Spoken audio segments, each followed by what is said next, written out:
Pernahkah kalian membayangkan bahwa orang paling sopan di lingkungan kalian mungkin menyimpan rahasia paling gelap?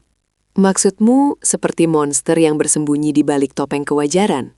Tepat sekali, Andi. Hari ini, kita tidak hanya akan menceritakan kronologi, tapi masuk ke dalam labirin pikiran para pembunuh berantai paling fenomenal di Indonesia. Kita akan membedah apa yang memicu mereka, mulai dari haus kekuasaan hingga trauma yang tak tersembuhkan. Simak baik-baik, karena garis antara kewarasan dan kegilaan terkadang sangat tipis. Selamat datang di sesi Bedah Kriminal. Saya Vero, dan hari ini kita akan mengupas tuntas motif-motif tersembunyi yang jarang dibahas di media arus utama. Dan saya Andi, yang akan mencoba melihat dari sudut pandang masyarakat awam tentang kengerian ini. Kita akan membahas Ahmad Suraji, Ryan Jombang, dan beberapa nama lain yang mengguncang sejarah kriminal kita. Siapkan mental kalian, karena perjalanan ini akan sangat intens dan mendalam. Kita mulai dengan kasus paling legendaris, Ahmad Suraji atau Dukun AS. Dia yang mengubur korbannya di ladang tebu itu kan? Benar, 42 wanita kehilangan nyawa di tangannya. Namun, apa motif sebenarnya? Dia mengklaim mendapatkan bisikan dari almarhum ayahnya dalam mimpi untuk membunuh 70 wanita agar menjadi sakti. Secara psikologis, ini adalah perpaduan antara delusi keagungan dan manipulasi sosiopat. Tapi Vero, apakah dia benar-benar percaya pada bisikan itu, atau itu hanya alasan untuk menutupi hasrat membunuhnya? Itu pertanyaan cerdas. Dalam kriminologi, seringkali ritual supranatural digunakan sebagai justifikasi moral bagi pelaku. Suraji merasa memiliki otoritas atas hidup dan mati karena statusnya sebagai dukun. Dia menikmati kontrol dan ketakutan para korbannya sebelum mereka tewas. Ini bukan soal ilmu sakti, ini soal power and control. Lihat bagaimana dia memposisikan korbannya, ditanam hingga pinggang dengan kepala menghadap rumahnya. Itu sangat spesifik. Apa artinya secara psikologis? Itu adalah bentuk kepemilikan simbolis. Dia merasa para wanita itu adalah sumber energi yang dia kuasai sepenuhnya, bahkan setelah mereka tiada. Suraji tidak memiliki empati. Baginya, manusia hanyalah alat untuk mencapai tujuannya. Dia adalah prototipe sosiopat yang tumbuh di lingkungan yang percaya takhayul. Jadi, lingkungan berperan besar ya? Sangat besar. Masyarakat sekitar menghormatinya sebagai dukun, yang memberinya social shield atau pelindung sosial. Tak ada yang berani mempertanyakan mengapa banyak wanita yang datang ke rumahnya tidak pernah kembali.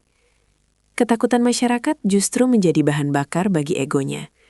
Dia merasa tak tersentuh oleh hukum manusia maupun hukum Tuhan karena delusinya tersebut. Sekarang kita bergeser ke sosok yang sangat berbeda profilnya, Ferry Idam Heniansyah atau Ryan Jombang. Kasus yang sangat emosional. Pembunuhan berantai yang terungkap dari potongan tubuh di Jakarta. Benar, berbeda dengan Suraji yang motifnya kekuasaan supranatural, Ryan lebih ke arah crime of passion yang berulang. Dia memiliki kerentanan emosional yang luar biasa tinggi dan rasa cemburu yang patologis. Dia membunuh karena cemburu, tapi mengapa sampai berkali-kali dan begitu keji? Ryan memiliki apa yang kita sebut fragile ego. Setiap kali dia merasa harga dirinya diinjak atau pasangannya dilirik orang lain, dia meledak. Namun yang menarik adalah bagaimana dia bisa kembali tenang setelah membunuh, bahkan mengubur korban di halaman belakang rumah ibunya sendiri. Ini menunjukkan adanya disosiasi emosional.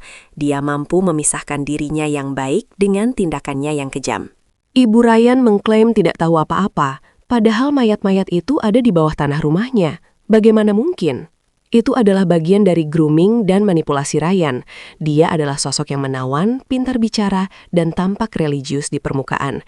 Ini adalah karakteristik klasik dari psychopathic charm. Orang-orang di sekitarnya hanya melihat topeng yang dia kenakan, bukan monster yang ada di dalamnya.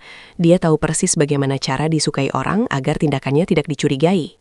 Kita juga harus melihat latar belakangnya. Ada laporan tentang penolakan dan konflik identitas yang dialami. Apakah itu yang membentuk kemarahannya? Bisa jadi, ketika seseorang tidak mampu memproses rasa sakit hati secara sehat dan mereka memiliki kecenderungan antisosial, kekerasan menjadi jalan keluar untuk mendapatkan kembali kendali. Ryan membunuh untuk menghilangkan masalah yang mengganggu stabilitas emosinya. Baginya, korban bukan lagi manusia, tapi simbol dari rasa sakit hatinya. Mengerikan sekali. Lalu bagaimana dengan robot gedek? Kasusnya sangat traumatis karena korbannya anak-anak. Siswanto alias robot gedek adalah contoh klasik bagaimana cycle of violence atau siklus kekerasan bekerja. Dia dulunya adalah korban pelecehan saat masih kecil. Jadi, korban yang berubah menjadi predator. Tepat. Namun itu bukan pembenaran. Secara psikologi kriminal, dia memproyeksikan traumanya kepada anak-anak jalanan yang lemah, posisi di mana dia dulu berada. Mengapa dia disebut robot gedek? Karena gerakannya yang kaku dan ekspresinya yang datar, seperti tidak punya emosi sama sekali. Ini adalah indikasi emotional blunting.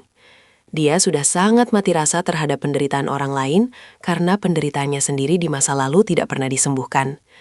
Dia mencari kepuasan seksual yang menyimpang, sekaligus rasa berkuasa atas anak-anak yang dia anggap tidak berharga di mata masyarakat. Kasus robot gedek menunjukkan kegagalan sistem sosial kita. Dia adalah tunawisma yang bergerak di bawah radar hukum selama bertahun-tahun. Berarti pelaku seperti ini memanfaatkan celah ketidakpedulian kita? Betul. Pembunuh berantai seringkali memilih last death atau korban yang jika hilang tidak akan segera dicari oleh pihak berwenang atau media.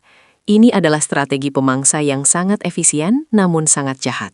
Mari bicara soal Mbah Slamet, kasus yang lebih baru namun tak kalah sadis, pengganda uang dari Banjarnegara.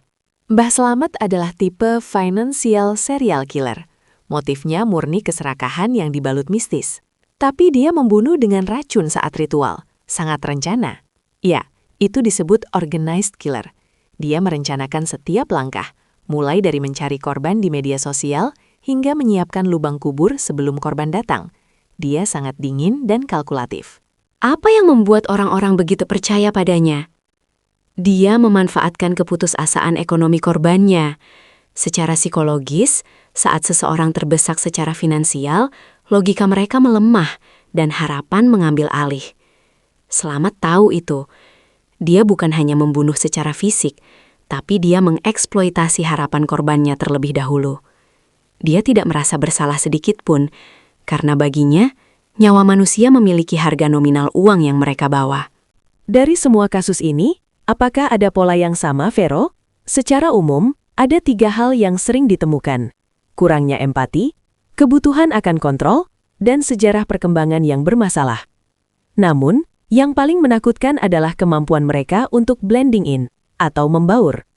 Mereka bukan orang yang berteriak-teriak di jalanan seperti orang gila. Mereka adalah tetangga yang ramah, dukun yang dihormati, atau anak yang tampak kalem. Apakah pembunuh berantai itu dilahirkan atau dibentuk oleh lingkungan? Pertanyaan abadi, nature versus nurture. Jawabannya biasanya adalah kombinasi keduanya.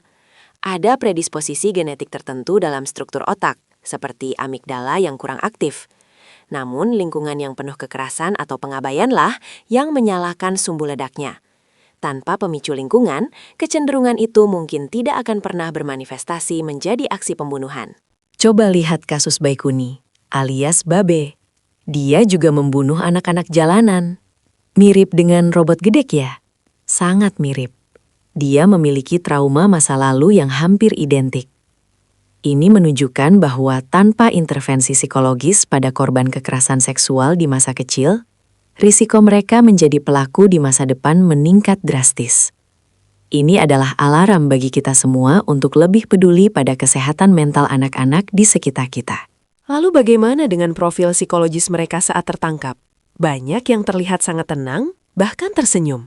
Itu adalah duper's delight. Perasaan puas karena telah berhasil membodohi orang lain begitu lama. Mereka merasa bangga akan karya mereka. Saat tertangkap, sorotan kamera memberikan mereka panggung yang selama ini mereka inginkan secara bawah sadar. Mereka menikmati perhatian tersebut, meskipun itu datang dari kejahatan mereka. Apakah ada kemungkinan mereka untuk sembuh atau direhabilitasi? Untuk sosiopat atau psikopat murni, peluangnya sangat kecil. Struktur otak mereka berbeda dalam memproses emosi dan rasa bersalah. Penjara atau hukuman mati seringkali menjadi satu-satunya cara untuk menghentikan mereka. Namun, yang bisa kita cegah adalah kemunculan the next killers dengan cara memperbaiki pola asuh dan sistem deteksi dini di masyarakat. Menarik sekali melihat bagaimana pikiran manusia bisa menjadi tempat yang sangat gelap. Benar, Andi. Dan yang perlu kita ingat, para pembunuh berantai ini seringkali adalah manipulator ulung. Mereka tahu cara menggunakan kerentanan orang lain, seperti kebutuhan akan uang, cinta, atau perlindungan spiritual, untuk menjebak korban mereka. Kewaspadaan adalah kunci utama agar kita tidak terjerat dalam permainan mereka. Apa pelajaran terbesar dari membedah kasus-kasus ini, Vero? Bahwa kejahatan luar biasa seringkali lahir dari hal-hal yang dianggap sepele, dendam yang dipendam, trauma yang diabaikan, atau keserakahan yang tidak terkontrol. Kita harus lebih peka. Jangan mengabaikan red flags atau tanda peringatan pada perilaku orang di sekitar kita, sekecil apapun itu. Terkadang, insting kita tahu ada yang salah sebelum logika kita menyadarinya. Vero, bagaimana dengan peran media dalam membentuk ketenaran para pembunuh ini? Media memiliki tanggung jawab besar. Terkadang, glorifikasi terhadap pelaku justru menginspirasi copycat killers atau peniru. Kita harus fokus pada analisis dan pencegahan, bukan mengubah pembunuh menjadi selebriti gelap. Itulah mengapa bedah psikologi seperti yang kita lakukan hari ini sangat penting untuk pemahaman objektif. Benar juga ya, kita perlu melihat korbannya juga, bukan hanya pelakunya. Tepat. Setiap nyawa yang hilang memiliki cerita, keluarga, dan impian yang hancur. Dengan memahami psikologi pelaku, kita sebenarnya sedang mencoba melindungi calon korban di masa depan. Kita belajar dari kegelapan untuk mencari cara tetap berada di dalam cahaya. Pengetahuan adalah perlindungan terbaik kita. Apakah ada kasus yang menurutmu paling sulit dianalisis? Setiap kasus punya kompleksitasnya sendiri.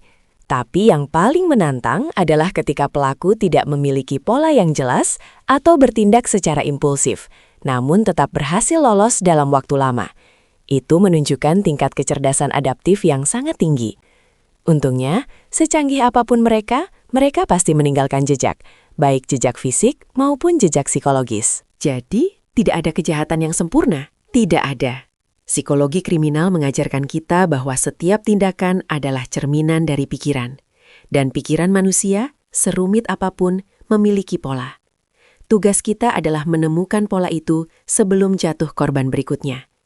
Kerjasama antara ahli psikologi, kepolisian, dan masyarakat sangatlah krusial dalam memutus rantai kekerasan ini. Kita sudah sampai di penghujung analisis kita hari ini. Banyak sekali informasi yang membuka mata saya.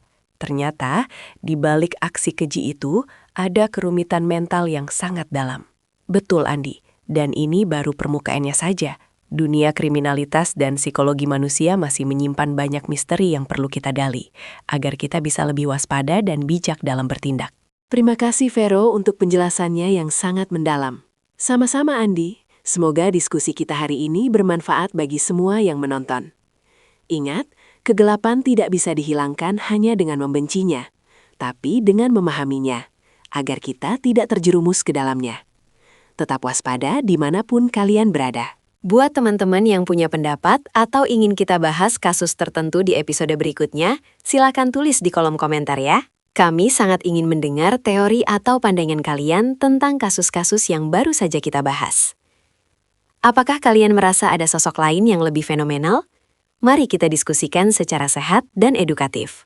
Baiklah, sampai jumpa di episode selanjutnya. Saya Vero, dan tetaplah berpikir kritis. Jangan lupa like dan subscribe untuk update seru lainnya. Dan aktifkan lonceng notifikasinya ya, agar tidak ketinggalan konten misteri dan kriminal berikutnya. Sampai jumpa!